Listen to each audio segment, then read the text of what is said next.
Raríssimos e raríssimas, bom dia, René de Paula Júnior falando aqui no Radinho de Pilha, 19 de abril de 2024, aleluia, aleluia, é um milagre, eu consegui uma trégua, tem uma pequena construção aqui ao lado do nosso edifício, eu não imaginei que aquele terreno pudesse comportar algum empreendimento imobiliário, mas parece que os caras estão aproveitando qualquer metro quadrado possível, e estamos há dias com betoneiras se revezando à porta do nosso prédio e não queiram imaginar o que é uma betoneira funcionando ininterruptamente. É relativamente enlouquecedor. Caso ela volte a funcionar no meio dessa nossa conversa, eu vou fazer o possível para, sei lá, numa pós-produção mágica, aqui usando os recursos do Adobe Audition, inteligência artificial, que eu consiga suprimir esse transtorno. Pois bem, sexta-feira, ontem eu não consegui gravar com vocês, é pena, porque eu estava relativamente empolgado com alguns temas, mas eu quero compartilhar uma ideia rápida e também até uma história pessoal, mas que também toca outras pessoas que trabalharam comigo. Acho que em 2006 eu estava trabalhando no Yahoo Brasil. Nossa, eu fiquei felicíssimo quando eu fui para o Yahoo. O Yahoo naquela época era muito sexy, era uma empresa bacanérrima, era super legal. Isso foi antes, obviamente, dele ter sido atropelado pelo Google, né, e perder o rumo e virar praticamente sucata, mas tudo bem. Mas naquele momento ainda era uma coisa muito glamourosa. Mas o Yahoo estava passando por uma série de reviravoltas e mudanças de rumo e de modelos de negócio. Então sai um cara que era mais tecnológico, entra um cara que é mais de mídia, e produtos que são lançados, produtos que são suspensos, e ao mesmo tempo o Google vindo, né, com muita fome, né, correndo que nem, nossa senhora, é mais ou menos como num filme, quando você vê aquela poeira no horizonte, é uma manada de elefantes, era mais ou menos isso que nos aguardava, né, o Google já estava começando a simplesmente monopolizar os melhores talentos, eles tinham dinheiro infinito, eles podiam pagar muito bem, o Google começou a ficar sexy de repente. Então o Yahoo se pegou, percebeu que estava um pouco fora da zona de conforto, estava claro que a gente precisava ali de alguma salvação, algum salvamento estratégico, de algum salvador, e nesse momento surgiu no Wall Street Journal, se eu não me engano, um jornal americano, uma carta aberta de um executivo do Yahoo, Brad alguma coisa, logo, eu vou dar o link, eu não lembro o nome desse Bradlington, Barlington, eu não lembro mais. Né, cujo título era o Manifesto Peanut Butter, o Manifesto Manteiga de Amendoim, né, que é um nome bastante bizarro para o manifesto, mas o que ele estava contando é um fenômeno interessante. Ele declarou o seu amor pela marca, declarou o seu amor pela companhia, pela empresa, pelos colegas, mas ele falou, olha, a gente está se esparramando em todas as direções, a gente está dando tiro para tudo quanto é lado, isso não é bom. E aí é uma expressão em inglês que se chama spread too thin, quando você está se esparramando fino demais. Ele usou aí como, para tornar a metáfora um pouquinho mais saborosa, ele usou a metáfora do manteiga de amendoim, que é uma coisa absolutamente inconcebível para o meu gosto, para o meu paladar, né? Parece alguma conspiração, calórica, mas que os caras consomem aquilo em quantidades bíblicas, né? Então acho que, como isso é de repertório comum, ele resolveu usar isso como metáfora, falou, olha, a gente está espalhando a manteiga de amendoim fina demais, tem uma hora que ela não tem mais gosto de nada. Né? E por que eu estou lembrando dessa história? Né? Não porque tenha salvado o Yahoo da sua ruína iminente, inevitável, mas porque é uma coisa que às vezes eu sinto com aquilo que as redes sociais estão cobrando da gente. Né? Qualquer um aqui que produza conteúdo, seja por, projetos pessoais, seja profissionalmente, né, você é obrigado a se dividir, a se multiplicar, a se ramificar por tantas plataformas, por tantos canais, cada um com seu formato, cada um com seu modelo, cada um com a sua dinâmica, que num certo momento você percebe que você está esparramando demais a sua manteiga de amendoim. Pode usar outra coisa, melado, mel, o que você quiser, né, maionese, ketchup, não sei, mas eu tenho sentido um pouco isso, né, na medida em que para a gente continuar, é como se fosse uma bicicleta perversa, né, que para você continuar de pé você tem que pedalar que nem um louco, senão ela cai. Né? Então, eu não sei se é assim que vocês sentem a presença online de vocês, talvez a presença de vocês seja muito mais casual, seja muito mais saudável, seja muito mais espontânea, Mas se você estiver tentando manter uma certa visibilidade, se você estiver tentando melhorar os seus negócios, né, provavelmente você deve estar entrando numa ciranda insana, porque cada rede que surge é TikTok, fala qualquer coisa, eu nem sei mais, né, Instagram, Pinterest, cara, você tem que ter estratégia para tudo, você tem que controlar tudo, você tem que escrever tudo. Então amanhã eu já estou aqui meio sofrendo, porque eu sei que amanhã eu vou ter que tirar da cartola, da cachola, não sei de que outra parte da minha anatomia, um artigo para a newsletter que eu criei no LinkedIn, que até que está funcionando relativamente bem, mas, de novo, lá estou eu espalhando o meu cérebro, né, cada vez mais fino, e eu já nem sei mais o que eu estou fazendo. Ontem mesmo eu acabei de novo, me espalhar um pouco mais, eu resolvi fazer uma gravação ao vivo do Roda e Avisa. O Roda e Avisa é um podcast que eu criei em 2003, antes mesmo de existir a palavra podcast, que eu me lembre, não é? E ele continua vivo e ele sempre teve como característica um improviso, né, absoluta falta de roteiro, mais ou menos como Radinho, né, nenhuma edição, né, então agora é para completar e tornar isso mais acrobático, mais arriscado, mais completamente insano, não recomendável, né, para jovens desacompanhados, eu resolvi fazer isso ao vivo. Então eu simplesmente abro uma live, eu uso uma plataforma que eu adoro, que é o StreamYard, eu consigo fazer uma live ao mesmo tempo, falando em se espalhar, eu me espalho pelo Facebook, Twitter, LinkedIn, e Facebook e YouTube, 4 ao mesmo tempo. Eu poderia fazer isso no Instagram também, né? Então, veja, eu me multiplicando como se fosse, sei lá, um multi-homem daquele desenho animado da década de 70. Né? Mas, no final, acaba ficando, para mim, pelo menos, sempre esse amargo na boca de que, de repente, eu estou me espalhando demais e eu já nem sei mais o que eu estou fazendo. Então, eu só estou compartilhando com vocês essa sensação. Sexta-feira acaba tendo um caráter um pouco mais reflexivo, né, um pouquinho mais, sei lá, um pouquinho mais solto do que aconteceu durante a semana. E essa foi uma semana bastante interessante, porque eu estava compartilhando com vocês uma história que eu não conhecia quase nada, que era a história do Lord Byron. Lord Byron foi um poeta inglês, 1800 e bolinha, não é? Que foi popularíssimo, praticamente um dos primeiros, ou talvez o primeiro popstar, a primeira celebridade, com, sei lá, mulheres jogando, tipo Vando, mulheres jogando calcinha no palco, né, mandando pelos pubianos pelo correio, uma coisa louca, louca, louca. Eu não sabia nada da vida dele. E aí eu comentei com vocês que a vida do cara foi uma vida bastante intensa, né? Tanto que quando ele morre de uma maneira inglória, ele morre com, sei lá, 30 anos, nem sei, 36 anos, ele morre de febre, ninguém sabe exatamente qual febre, morre de uma maneira nada heróica, não é? O comentário de quem viu o corpo é que parecia que o cara tinha 100 anos, porque realmente ele teve uma vida bastante intensa. Né? Mas o que eu tenho a acrescentar sobre o que eu já havia comentado com vocês do Lord Byron, eu tinha comentado que ele vem de uma origem bastante confusa, né? O pai era um absoluto canalha, uma família inteira de canalhas, de maus caráteres, é assim que fala, caráteres ou caracteres? Bom, pois bem, me corrijam por favor.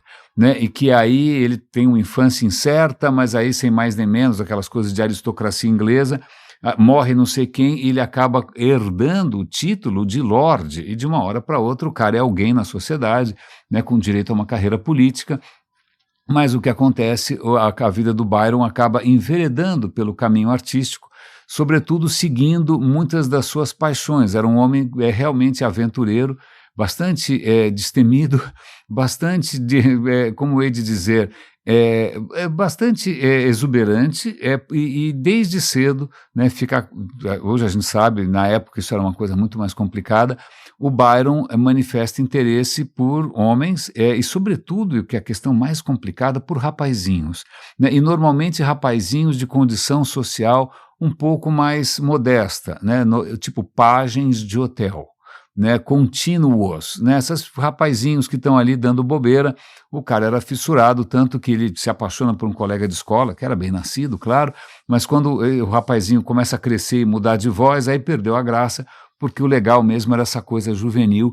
Então isso vai ser uma marca registrada, né, isso da vida do Byron, essa atração por menores de idade, com essa fantasia dos páginas, já comentei com vocês.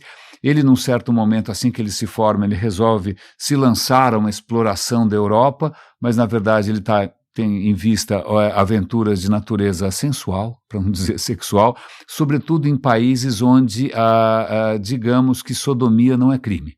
né, em outros países onde a pederastia, ou seja, a ligação com rapazes mais novinhos, é socialmente aceita, né? Então ele vai se aventurar pela Albânia, ele vai se aventurar pela Grécia, ele vai se aventurar por Constantinopla, no Império Otomano, e o cara enfia o pé na jaca de todas as maneiras, isso eu já tinha comentado com vocês, né? E ele vai, ao longo dessa viagem, dessa exploração, né, dessas descobertas, ele vai escrevendo um longo poema que eu já esqueci, que se chama A Peregrinação de Child, eu já esqueci, eu vou dar o link para vocês, né? É notoriamente autobiográfico, ele vai dizer que não, é fruto da sua fantasia, porque ele não pode também dar muita bandeira, porque, convenhamos, na Inglaterra isso dava cana, se não desse, inclusive, pena de morte, né? Então, vale lembrar que o próprio Alan Turing, e a gente vai falar de pioneiros da computação daqui a pouco, né? O cara foi condenado a um tratamento químico e se matou.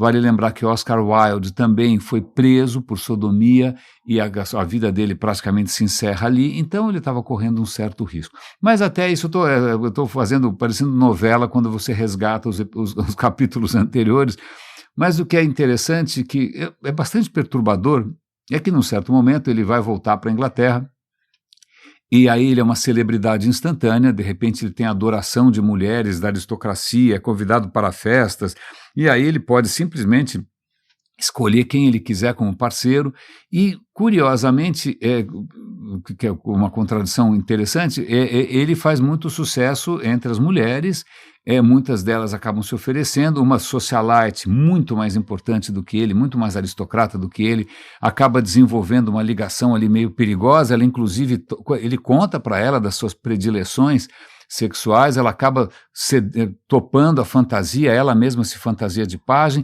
mas no fim isso acaba virando uma história, não sei se vocês lembram de um filme da década de 80, Ligações Perigosas, né? Quando uma mera aventura amorosa se torna um profundo pesadelo, porque a pessoa se torna um stalker, essa pessoa, Carolina alguma coisa, vira um inferno, um azogue na vida dele, começa a persegui-lo, né? Começa a ameaçar o cara de contar o grande segredo dele, que é a homossexualidade.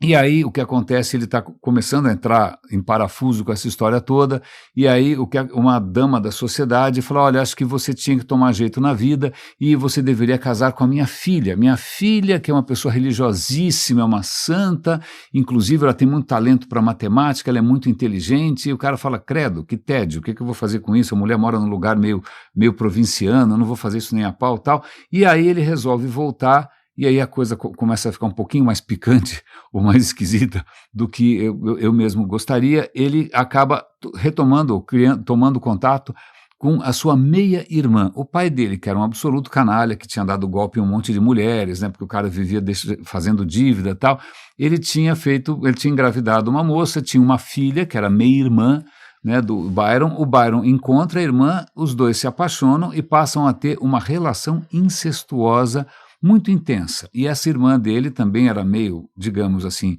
liberal, por assim dizer, ela topa as fantasias do irmão, incentiva, e ele começa uma relação que é talvez a mais escandalosa possível e imaginável. Já não bastava a história com os pajes, mas nesse caso com os pajes nem era tão escandalosa, porque quando um aristocrata se envolve com alguém de outras classes sociais, isso não é tão ruim assim, parece um pouco Grécia Antiga, onde você não, você é uma pessoa perfeitamente digna, não é? Mas quando alguém abusava de um escravo, dane-se, é um escravo. Então, na Inglaterra, se você estivesse abusando de alguém de outra casta, não é tão grave assim. Eu acho que o problema do Oscar Wilde, já que a gente mencionou o Oscar Wilde, foi que ele se aventurou a ter um caso amoroso com alguém da mesma classe. Isso é imperdoável. Mas, pois bem, o nosso amigo Byron começa a entrar numa espiral cada vez mais insana, né, de coisas meio proibidas, e ele, ao mesmo tempo que ele está com a irmã, ele conta para outra, que é a Carolina, e aí no fim ele acha que ele está entrando em parafuso, e no fim ele acaba topando a proposta de casamento da moça, que era muito boazinha, e essa moça boazinha, ela tinha, imagina, você fala, ela é doida, né, porque se a moça é tão religiosa assim, por que ela vai se interessar por alguém notoriamente devasso?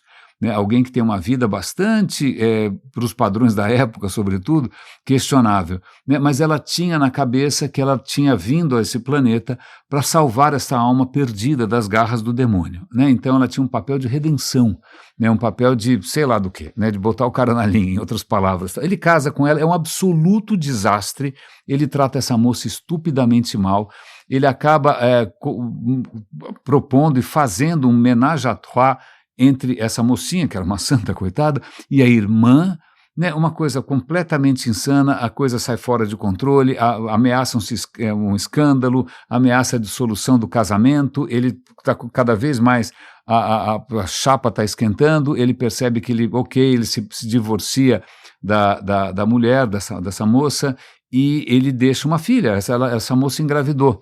E é muito interessante, é aí que as histórias começam a ficar curiosas para a gente, é porque essa filha desse casamento estranhíssimo, né, meio perverso, é justamente a Ada Lovelace. Ada Lovelace, para quem nunca se interessou muito pelo tema, é uma das pioneiras da computação. Por que ela é uma das pioneiras da computação? Ela puxou a mãe, né, pelo talento em matemática, não puxou o pai pelo visto, né, ela puxou a mãe, né, e ela acaba se associando, né, a vários intelectuais da época, e tinha um cara chamado Babbage que estava se propondo a construir praticamente um computador mecânico, né, ele chamava de engenho diferencial. Cara, era uma máquina mecânica, não estou brincando. Se você um dia for a Mountain View, no Vale do Silício, onde fica a sede do Google, não deixe de visitar o Museu da Computação, é extraordinário, eles têm desde computadores analógicos da defesa americana na época da Guerra Fria, até o primeiro, iPod, e passando, obviamente, por uma réplica desse engenho diferencial programável que, na verdade, o Babbage nunca conseguiu construir, porque dava um trabalho louco, era muito caro, uma hora desencanaram de patrocinar esse louco. Mas veja, o sonho da Ada Lovelace e do Babbage era justamente que você pudesse criar uma máquina programável. Então, ela é, em princípio, a primeira programadora da história. Veja, filha de um casamento completamente insano, de um pai completamente, talvez a palavra certa em grego seja despirocado, né? Imagina, e aí o que acontece? Volta. Então o Byron estava numa pressão danada, acaba se divorciando da moça, a ex-amante, a Carolina, está ameaçando denunciar que ele é um sodomita e, bom, em suma, ele está devendo dinheiro, ele não sabe o que fazer, ele fala, cara, eu tenho que sair desse país, né, eu tenho que sair fora daqui, tenho que ir para algum lugar onde o meu comportamento, o meu modo de ser não seja um crime, né, e aí ele se encanta com a luta de independência grega, né. Vale lembrar que a Grécia não existia nesse momento, existiam pessoas que falavam grego, né, a Grécia independente é uma coisa muito recente, diga-se de passagem, né, você precisou esperar até o final do Império Otomano, né, e aí o que acontece é que já tem movimentos de libertação, o começo do século XIX é uma época de nacionalismos, de revoltas, tal. Ele resolve, eu vou me engajar nessa, eu vou ser aqui o embaixador da independência grega, ele encomenda uniformes exuberantes, chapéus de pluma, porque afinal Byron é Byron, né, o cara tem um jeito meio flamboyant de ser, e aí ele resolve se enfiar nessa história toda, e aí, moral da história, dá tudo errado, ele acaba pegando uma febre qualquer e morre no meio do nada. Acabou, é basicamente isso. Mas tem um episódio aí que eu pulei, que também acho que a gente consegue conectar com outras coisas, que alguns raríssimos aqui já conhecem, o Daniel Ferreira me lembrou disso outro dia, que é o seguinte, aliás, é muito interessante porque vamos falar de vampiros também, tá bom? Vampiros. Isso vai ajudar vocês a entenderem muitos filmes de Drácula, seriados estranhos. Tá bom, acontece o seguinte, o nosso amigo Byron, ele acabou fazendo amizade com outro poeta inglês, que é o Percy Shelley. O Percy Shelley era um radical político, ele era ateu, ele era um cara bastante revolucionário, ele tinha fugido com a filha de um grande intelectual inglês, que era Mary, ela se casa com ele secretamente e vira Mary Shelley, e eles estão viajando por aí, aliás, uma situação muito estranha, porque o Percy Shelley estava viajando com a Mary e com a irmã dela, né, nunca ficou claro se isso era um triângulo amoroso ou não, o cara era um fã, um praticante do amor livre, então tudo é possível. Veja que o século XIX foi muito movimentado. não é? E eles estavam viajando pela Suíça e tal, e o Byron estava, tinha acabado de sair da Inglaterra, para onde eu vou? Bom, ele falou, quer saber, eu vou encontrar esses caras na Suíça.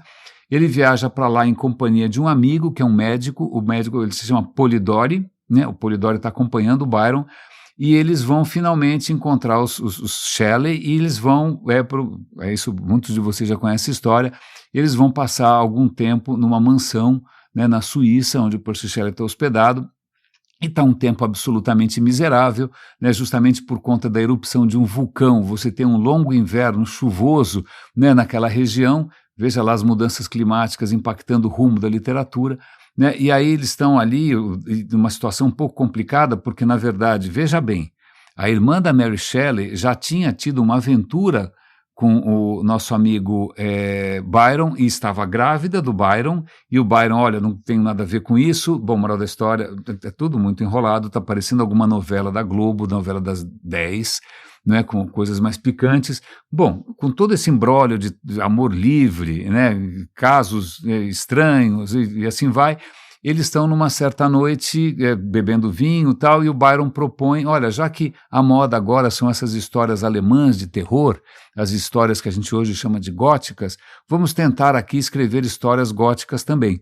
E é nessa noite, né, nesse desafio, olha, vamos todos dormir, né, não sei quem vai dormir com quem, aliás, tanto faz, mas amanhã cada um de nós vai trazer aqui, né, a lição de casa, vai contar uma história a mais escabrosa possível. E é assim que surge o Frankenstein da Mary Shelley. A Mary Shelley escreve essa história, né, justamente nesse contexto, extremamente interessante. O que é muito curioso é que o próprio Byron, ele conta uma história, mas ele não escreve.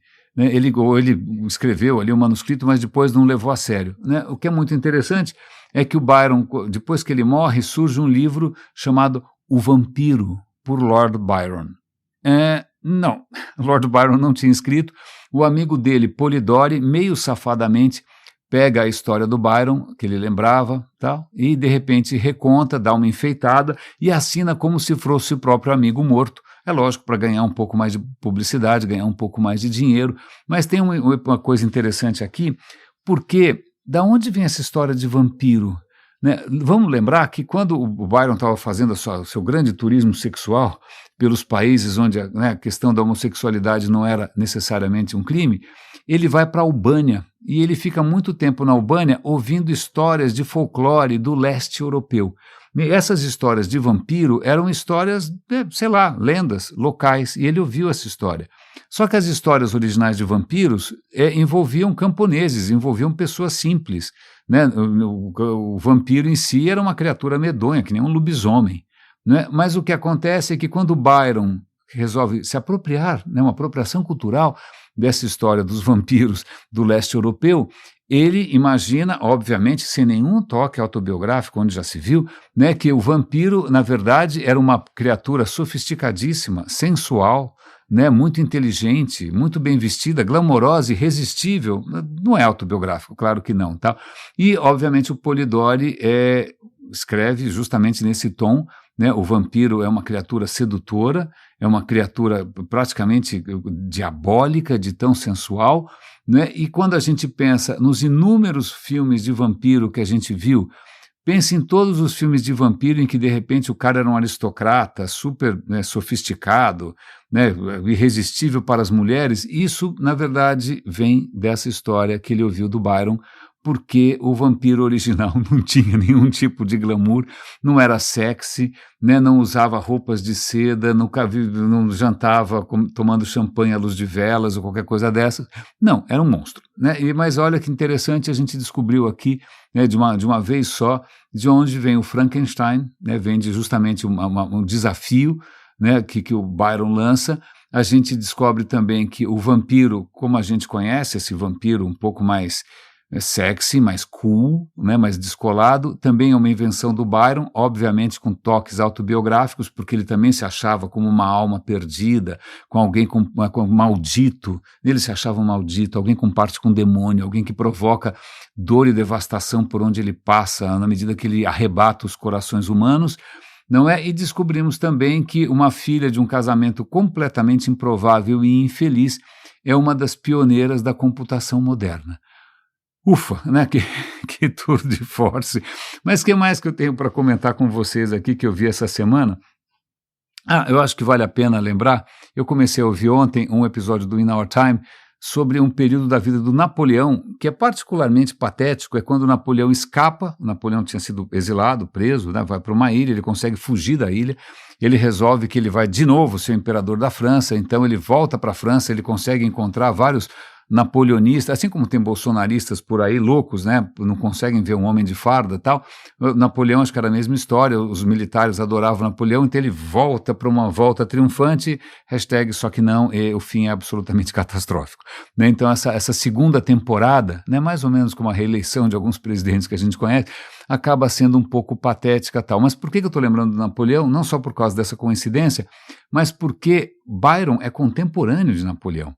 E o Napoleão incendiou a imaginação de muita gente, porque ele é um cara que veio do nada, ele não é um aristocrata, né? Ele não é alguém que vem de alguma família bacana, com sangue azul, não, né? Ele é um cara que galga, né? Vai galgando a escala social até se tornar imperador da França, pela sua, sei lá, pelos seus valores pessoais, pelo seu próprio talento, pelo seu arrojo, né, como se fosse um empreendedor, né, uma coisa assim de startup brasileira. Mas então, esse cara, muita gente idolatrava, idolatra até hoje. Então o próprio Byron era fascinado pelo Napoleão, porque ele se achava, de uma certa maneira, um novo Napoleão, porque ele ia libertar a Grécia, né, para que todo mundo pudesse viver como os gregos da época clássica. Né? Então essa coisa do Napoleão, ele se deixou pintar em cima de cavalos, né? Essa coisa do Napoleão fascinou muita gente e eu não consigo entender qualquer um que tem alguma fascinação por gente milica que sai por aí conquistando e matando, eu não consigo entender. Mas o que mais que eu tenho para comentar com vocês? Aproveitando esse pequeno milagre que a betoneira acho que pifou, eles foram almoçar, ou acabou o concreto, eu sei lá o que aconteceu, eu vou contar de alguns milagres. Milagres verdadeiros, são 3 milagres, não tem nada a ver com Fátima, não tem nada a ver com isso, mas são... Ih, meu Deus do céu, eu falei em milagre, agora alguém ligou uma serra. Né? Mas 3 milagres que explicam a vida na Terra. Um deles ainda está em aberto, vai saber que outras maravilhas que ele pode trazer. Eu estou contando, o que eu estou dando essa volta aqui, são milagres da biologia. Né? O planeta nosso aqui tem uns, sei lá, quanto tem? 4 bilhões de anos, eu não lembro mais ou menos por aí. Né? Mas eu sei que há uns 2,2 bilhões de anos a vida já existia, só que eram criaturas ridículas, né? Unicelulares, sem muita sofisticação. Né? Num certo momento, por um acaso absoluto, né? Uma questão completamente aleatória, né? Uma criatura engoliu a outra, certo? E aí, quando engoliu a outra, provavelmente era uma arqueia. Arqueia é uma dessas formas, dessas formas de vida, né? Muito simples, que estão aí até hoje, aliás. Uma arqueia engoliu provavelmente uma bactéria, e o que acontece é que a bactéria chegou dentro da arqueia e falou: olha, gostei muito daqui, vou ficar. Né? E aí ela acaba ficando dentro da arqueia, fica ali um coworking, por assim dizer, e ela acaba com o tempo, isso quando uma criatura é engolida pela outra e elas colaboram de uma maneira boa para, como diria Celso Russomano, boa para ambas as partes, isso se chama de endossimbiose. Simbiose é quando é bom para os dois, endossimbiose é quando o outro foi engolido, basicamente. Mas aí o que acontece, isso foi um absoluto milagre, porque essa criatura que foi engolida, ela foi, bom, quer saber, eu já estou aqui com casa, comida e roupa lavada, eu vou abrir mão de várias coisas minhas e eu vou virar como se fosse um órgão desse outro organismo que me engoliu. Eu vou virar uma organela. Uma organela é uma criatura que foi engolida, ela resolveu abrir mão de tudo que ela fazia antes e eu sou um prestador de serviço, né? Eu estou aqui acampado e vou prestar serviço e eu não tenho mais vida própria. Então, nesse momento, surgem as mitocôndrias. As mitocôndrias, que você deve lembrar razoavelmente bem, óbvio, do Enem, né, ou de qualquer vestibular. As mitocôndrias são a usina de força das células. Né? Depois que você passou a ter, né, essa organela chamada mitocôndria, né, produzindo mais energia, né, para essa criatura original, essa criatura passou a ter muito mais energia para se dividir, para se sofisticar, para criar outras funções, e daí que vem a vida multicelular, e aí vem você, vem todo mundo, o Bolsonaro, o Trump, o Lula, todo mundo aqui é cheio de mitocôndrias funcionando a todo vapor, que nem umas loucas, e veja, essa mitocôndria é tão outra criatura que ela tem um DNA próprio. Então você se considera um indivíduo, né? Na verdade, cada célula sua está cheia de gente ali terceirizada, entendeu? Você não é só o seu código genético que está em jogo, não. Você é cheio de mitocôndrias. Primeiro milagre, certo? Que mudou completamente o rumo da vida na Terra, ok? Mas um pouquinho mais para frente, alguns centenas de milhões de anos depois, um outro milagre acontece, né, que de repente uma alga, que já era uma criatura mais sofisticada, engole como é que chama aquela, já esqueci, uma cianobactéria. Cianobactérias são as bactériazinhas que sabiam como transformar a luz em energia. Cianobactéria existe aos montes até hoje. Aliás, uma boa parte do oxigênio que você respira, você tem que agradecer às cianobactérias. O que acontece é que uma alga, em algum momento, engoliu uma cianobactéria. A cianobactéria também olhou em volta e falou, olha, quer saber? Opa, eu não morri? Quem sabe eu posso ficar por aqui, né, amarrar meu burro aqui, amarrar meu bode. Ela acaba se tornando uma organela, que é o cloroplasto. E de uma hora para outra você tem as plantas que conseguem fazer fotossíntese. Oh, mais um milagre, por quê? Essa união absolutamente improvável, né? Um engoliu o outro, etc e tal, ficou por ali, virou uma organela, isso começou a produzir o oxigênio que você respira. Né? O oxigênio que você respira, ele não deveria existir, certo? Ele só existe porque isso aconteceu bilhões de anos lá atrás, né? E você tem uma quantidade gigantesca de formas de vida produzindo oxigênio sem parar. Porque se parar de fornecer oxigênio, o oxigênio é muito reativo, é mais promíscuo que o Lord Byron, ele vai se ligar a primeira coisa que ele puder enferrujar e ele vai desaparecer com o tempo. Então, se tem oxigênio o tempo todo disponível para você respirar, exceto em lugares irrespiráveis, como, sei lá, esse país, não é? Você tem que agradecer um pequeno milagre que aconteceu há bilhões de anos atrás.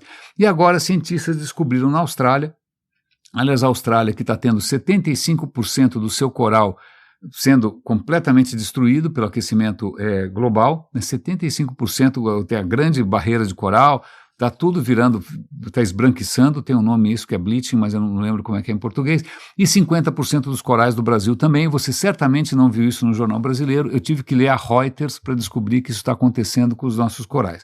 Mas, pois bem, se eu não me engano, nos mares da Austrália, os caras descobriram uma criaturinha que fez uma coisa muito improvável. Né? Um dos problemas que plantas têm é que elas fazem fotossíntese, mas se elas quiserem, sei lá, crescer, etc e tal, elas precisam mais do que gás carbônico e oxigênio, elas precisam de outras coisas. Elas precisam de nitrogênio. Quem aqui já botou adubo em alguma plantinha, né, sabe que muitas vezes o adubo é nitrogênio. As plantas normalmente não conseguem fixar, pouquíssimas plantas conseguem, né, conseguem produzir proteína sozinha, muitas delas contam com uma simbiose com algum tipo de fungo. O fungo fala, olha, ou bactéria mesmo, eu vou produzir, eu sei capturar nitrogênio do ar, eu forneço nitrogênio por você me dá açúcar, estamos conversados, né, e a vida que segue. Pois bem, então plantas em princípio não são muito boas de fixar nitrogênio. O que descobriram? Né, que aconteceu de novo uma endossimbiose, né, uma algazinha ali, pelo visto, absorveu uma outra criatura, que eu já esqueci o nome, completamente bizarra. Essa criatura olhou em volta e falou, pois tudo muito bem, eu vou jogar tudo para cima, eu vou me instalar por aqui, e é a primeira vez que a gente vê um nitroplasto, ou seja, uma organela que é capaz de produzir nitrogênio numa planta sozinha. Não tem graça nenhuma? Ok, eu acho graça, desculpa.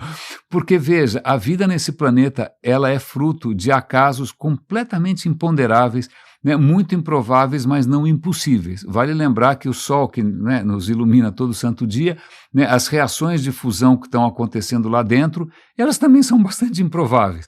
Né, mas mesmo assim elas acontecem, graças a alguns efeitos quânticos interessantes, tunelamento e tal, mas o Sol é improvável, né, a vida é improvável, e alguém já disse que a definição de vida é o triunfo do improvável sobre o impossível.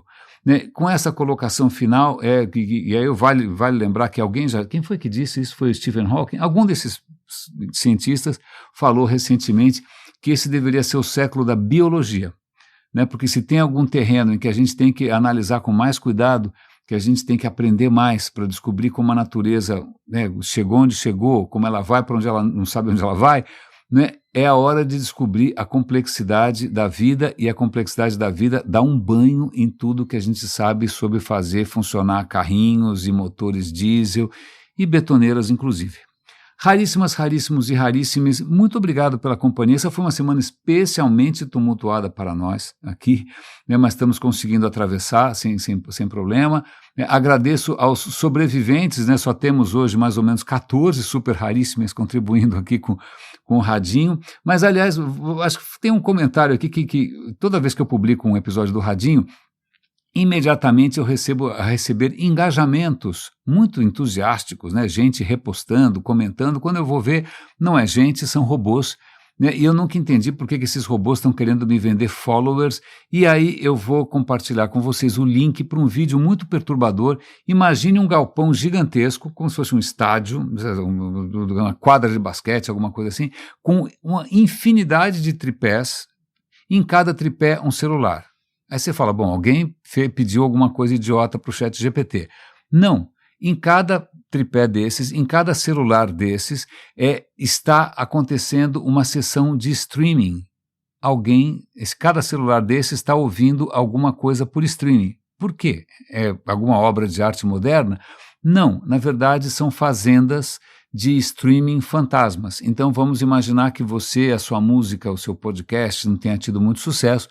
Você pode contratar essas fazendas para botar esse monte, essa floresta de celulares insanos para escutarem o seu podcast, só que é tudo mentira, né? É uma fazenda, não tem ninguém por trás disso, os números ficam inflacionados, né? Então vejam que toda vez que a gente inventa alguma coisa, né, surge quase que imediatamente uma maneira de explorar isso não muito correta, né? A vida também sempre explorou oportunidades e tal, mas a gente tem uma estranha facilidade para construir coisas que são realmente questionáveis ao invés de fazer alguma coisa que preste. Então, é por isso que toda vez que eu publico um episódio do Radinho, hoje não vai ser diferente, eu vou ter que perder um tempo razoável apagando vendedores de followers que, na verdade, são vendedores de fazendas de streaming. Eu tenho certeza que vocês não sabiam que isso existia.